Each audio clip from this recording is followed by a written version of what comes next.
Hello everyone, তোমরা সবাই কেমন আছো? আশা করি সবাই খুব খুব খুব ভালো আছো।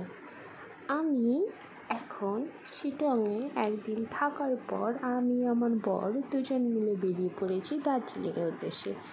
পাহাড়ের যে অপরূপ শোভা সেটা দেখতে দেখতেই আমরা দার্জিলিং পৌঁছে গিয়েছি। আর সেদিন এত কুয়াশা পড়েছিল, রাস্তাগুলোকে আর রাস্তা বলে মনে হচ্ছিল না, মনে হচ্ছিল তো আমি কোনো একটা হন্টেড প্লেসে চলে এসেছি। তবে খুব ভালো লেগেছিল আমার। দার্জিলিংয়ে পৌঁছে চটপট হোটেলে চেক ইন করে রেডি হয়ে আমরা চলে এসেছি কোথায় দেখে বুঝতে পারছো নিশ্চয়ই, চৌরাস্তাতে। আচ্ছা, চৌরাস্তায় কোথায় এটা বলো তো? এই তো ঠিক ধরতে পেরেছ, গ্লেনারিস।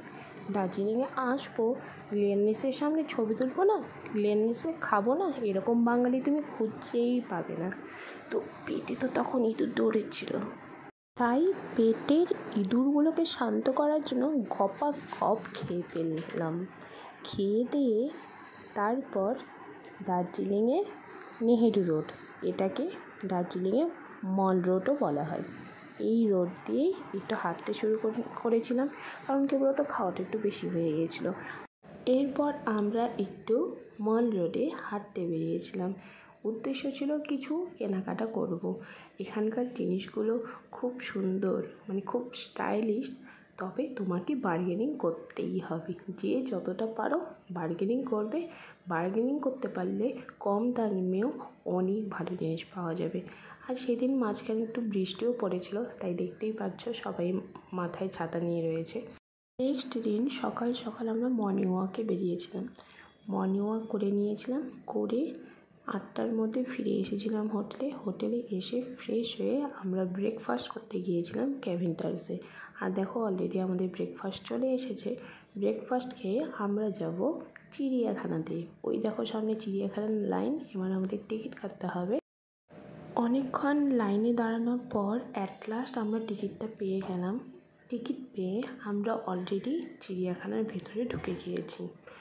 উত্তরবঙ্গে থাকার সুবাদে মোটামুটি আমি সবই দেখেছি, বাঘ, সিংহ, হাতি, শেয়াল, যা বলে সবই আমি মোটামুটি দেখেছি।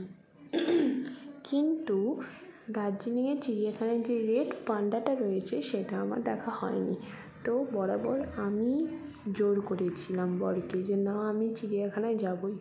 ও এসব পছন্দ করে না, ও চিড়িয়াখানায় আসতেই পছন্দ করে না, ওর এই ব্যাপারটাই ভালো লাগে না যে ওদেরকে কেন এভাবে ধরে রাখা হয়।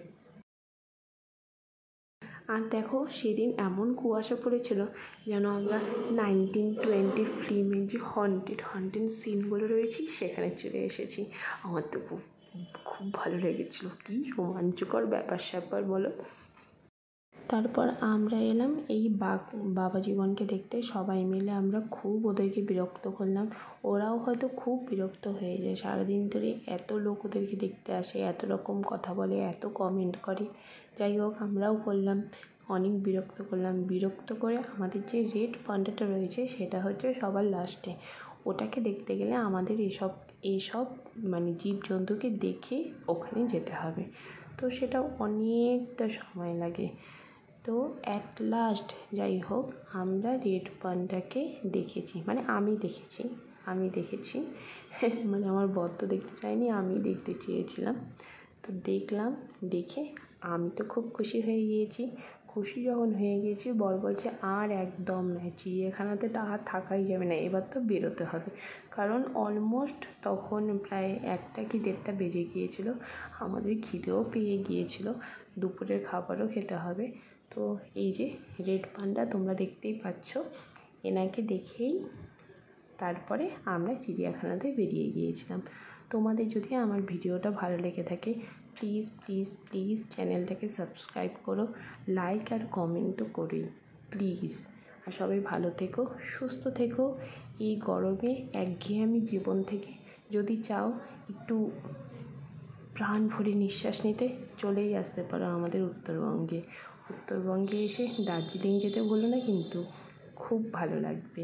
এই গরমে তো দারুণ লাগবে। চলো তাহলে আজকে এইটুকুই থাক, টাটা, বাই বাই।